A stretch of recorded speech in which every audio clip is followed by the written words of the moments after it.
अगली खबर है महाराष्ट्र के नांदेड़ जिले के किनवट तहसील की, जहां के सारखनी गांव में गौड़ संगठन की तरफ से जन आक्रोश मोर्चा निकाला गया, जिसमें बड़ी संख्या में बुजुर्ग, महिला और छात्र छात्राएं शामिल हुए।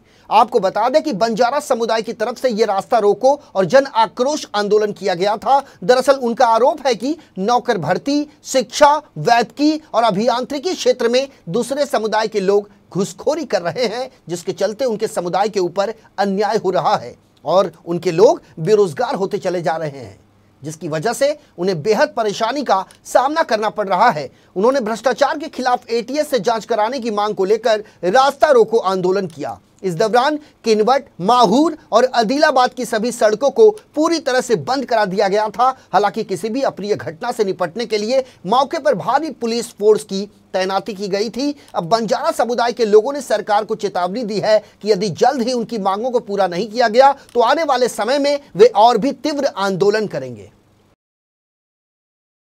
सारखनी तालुका किनवट जिल्हा नांदेड येथे गौड़ सेनेच्या वतीने रास्ता रोको आंदोलन करण्यात आले।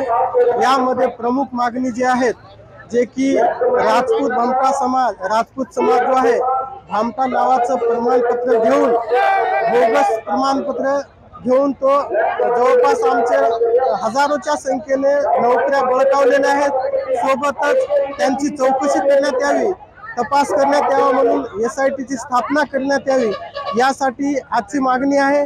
सोबतच ही मागणी जर प्रशासनानं, इथल्या सरकारनं जर केलं नाही तर येत्या 2024 मध्ये जे काही विधानसभा आणि लोकसभा आहे, या लोकसभेमध्ये जे जे काही आमच्या समाजातील जे उमेदवार उभे राहणार आहेत त्यांना सुद्धा आम्ही घरचा रस्ता दाखवू। कारण की ते उमेदवार जे की इथले माननीय माजी आमदार प्रदीप नाईक आहेत, आमदार मंत्री महोदय संजय राठोड आहे, डॉक्टर तुषार राठोड आहे आणि निलय नाईक, असे जे काही वेगवेगळे आमच्या समाजातील सुद्धा आमदार आणि माजी आमदार हे उभे टाकणार आहे, त्यांना सुद्धा आम्ही आमचा घरचा रस्ता दाखवू।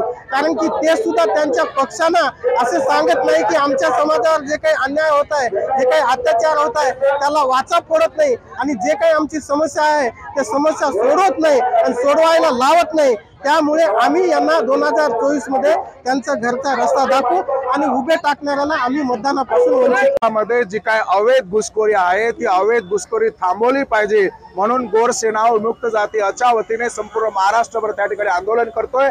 आणि महत्त्वाची मागणी अशी आहे की SIT लागू झाली पाहिजे। 2024 चा रक्त नाते संबंधीचा जो GR आहे तो GR कॅन्सल झाला पाहिजे। 1449/2014 चा राज्य मागासवर्गीय अहवाल त्या ठिकाणी स्वीकार करण्यात यावा आणि त्यासोबत ओरिजिनल राजपूत भामटा समाजाचे लोक महाराष्ट्रामध्ये कुठे निवासाला आहेत ती त्या ठिकाणी ती यादी प्रदर्शित झाली पाहिजे। या मागण्यांसाठी आज संपूर्ण महाराष्ट्रामध्ये आणि इथे सारखणी इथे आंदोलन त्या ठिकाणी आम्ही केलेलं आहे। पुढची भूमिका काय असणार आहे या मागण्या पूर्ण? पुढची भूमिका अशी आहे की हे आंदोलन आम्ही तीव्र प्रकारे करणार। गावागावामध्ये, तांड्यातांड्यामध्ये या सरकारचं प्रतिमादन जोडे मारो आंदोलन करून ते व्हायरल करणार आणि येत्या 2024च्या निवडणुकीमध्ये या सरकारने जर आमचे प्रश्न नाही सोडवले तर त्यांना आम्ही घरचा रस्ता दाखवल्याशिवाय राहणार नाही।